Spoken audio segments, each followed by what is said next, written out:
అందరికీ నమస్కారం అండి.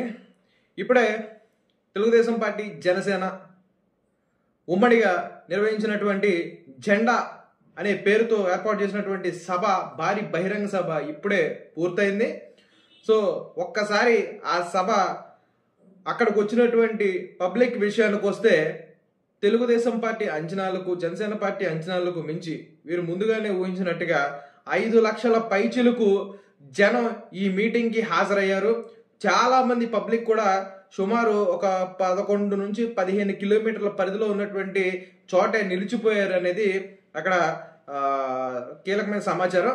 సో ముందుగా ఈ పబ్లిక్ గ్యాదర్ అయినటువంటి ఈ మీటింగ్ కి గ్యాదర్ అయినటువంటి పబ్లిక్ లో సుమారు 3 లక్షల నుంచి 3,20,000 3,25,000 వరకు కూడా పబ్లిక్ పశ్చిమ గోదావరి, తూర్పు గోదావరి జిల్లాల నుంచి ఈ సభకు హాజరయ్యారు.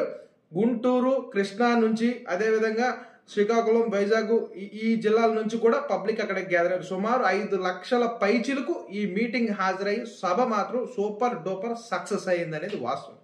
ఇక ఈ సభలో ఇతరత్ర నాయకులందరూ మాట్లాడినా కానీ చంద్రబాబు నాయుడు గారు, పవన్ కళ్యాణ్ గారు ఏం మాట్లాడతారు అనేది తెలుగుదేశం పార్టీ, జనసేన, అదేవిధంగా యావత్ ఆంధ్రప్రదేశ్ మొత్తం ఈ సభ ద్వారా ఏం సందేశం ఇవ్వబోతున్నారు అనే దానికోసం ఉత్కంఠగా ఎదురు చూసింది. అయితే ఈ సభలో చంద్రబాబు నాయుడు గారు కానీ, పవన్ కళ్యాణ్ గారు కానీ, పబ్లిక్ కానీ, వాళ్ళ క్యాడర్కి కానీ ఇచ్చినటువంటి సందేశం, ఇచ్చినటువంటి దిశానిర్దేశం కూడా చాలా క్లియర్ కట్గా రాష్ట్ర భవిష్యత్తుని దృష్టిలో పెట్టుకొని చాలా స్పష్టమైన సందేశాన్ని ఇచ్చారని చెప్పొచ్చు. ఇందులో చంద్రబాబు నాయుడు గారు రాష్ట్ర భవిష్యత్తు గురించి, పొత్తులు ఎందుకు పెట్టుకున్నామనే విషయం గురించి, జగన్మోహన్ రెడ్డి అనుసరించే పందా గురించి చాలా స్పష్టంగా ఉన్నటువంటి క్యాడర్ అందరికీ కూడా విపులంగా చెప్పడం జరిగింది. జనసేన, తెలుగుదేశం పార్టీ ఎందుకు పొత్తులో ఎటువంటి అపోహలకి పోకుండా ముందుకు వెళ్ళాలి అనేది కూడా చాలా క్లియర్గా ఉంది, ఆయన చెప్పడం జరిగింది. సో ఆ తర్వాత పవన్ కళ్యాణ్ గారు కూడా ఈరోజు మాట్లాడినటువంటి స్పీచ్లో చాలా క్లియర్ కట్ అయినటువంటి విషయాలు, ఎక్కువ సీట్లు 24 సీట్ల విషయాల గురించి ప్రతిపక్షాలు కానీ, కొంతమంది సలహాలు ఇచ్చే వాళ్ళ గురించి కానీ చాలా స్పష్టంగా ఆయన క్లియర్ కట్గా ఈ సభా వేదికగా తెరదింపేశారు వాళ్ళందరికీ కూడా.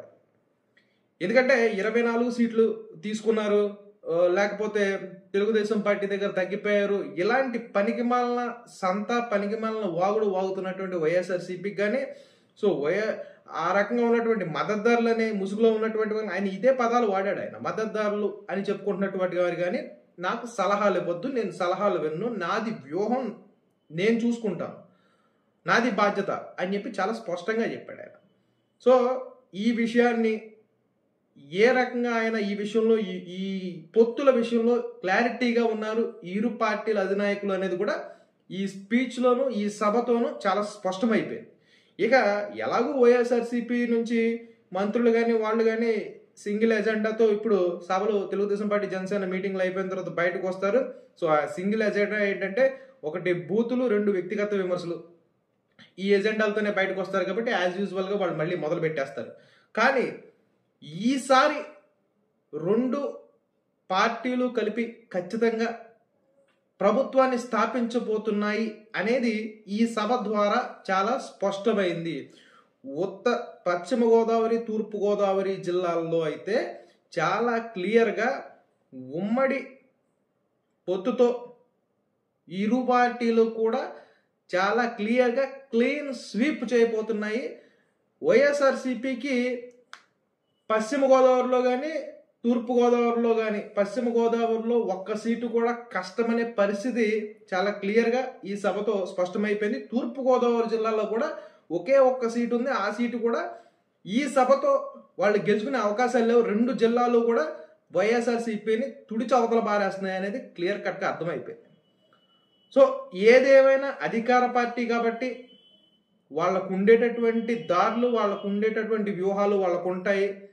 అధికారము, డబ్బు, లేకపోతే భయపెట్టడాలో, బెదిరింపులో, సో ఇవన్నీ కూడా వాళ్ళు సామధాన వేద దండోపాయాలన్నీ కూడా వాడతారు. ఇందులో దండోపాయం అనేది జగన్మోహన్ రెడ్డి ఎక్కువ వాడతాడు కాబట్టి ఇరు పార్టీల నాయకత్వం కూడా ఇవాళ చాలా క్లియర్గా చెప్పింది. ఎన్నికల దగ్గర, పోలింగ్ బూతుల దగ్గర వాళ్ళు చేసే అరాచకాలకి, రౌడీయిజానికి మనం సిద్ధపడిపోయి ఉండాలనేది, దేనికైనా సిద్ధంగా ఉన్నామనేది, సిద్ధపడిపోవాలని కూడా వాళ్ళు స్పష్టంగా పూర్తి స్థాయిలో కేడర్కి వివరించడం జరిగింది.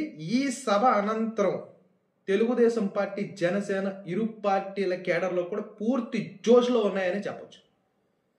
అదేవిధంగా ఈ సభ తర్వాత అధికార పార్టీ అయినటువంటి వైఎస్ఆర్సీపీ కేడర్లో కానీ, వైసీపీ అధినాయకత్వంలో కానీ ఇప్పటి వరకు చూసినటువంటి పబ్లిక్ మీటింగులు కానీ, ఈ మీటింగులకు కానీ చాలా వ్యత్యాసం ఉంది. సో ఇందులో ఇచ్చినటువంటి ఇరు పార్టీల అధినాయకులు, తెలుగుదేశం పార్టీ, జనసేన పార్టీ ఇరు అధినాయకులు కూడా ఇచ్చినటువంటి క్లియర్ కట్ దిశానిర్దేశాలు కానీ చాలా స్పష్టమైన ఎజెండాతో ముందుకెళ్తున్నాయి. ఎట్టి పరిస్థితుల్లోనూ వైఎస్ఆర్సీపీని కిందకు దించాలనే ఎజెండాతో, ఈ దుర్మార్గ పరిపాలనని అంతమొందించాలని సింగిల్ ఎజెండాతో తగ్గుతాము, పోరాడతాము, ఎంతవరకైనా తగ్గి ఫైట్ చేస్తాము అనేది స్పష్టమైన సమాచారం ఇచ్చేస్తున్నారు.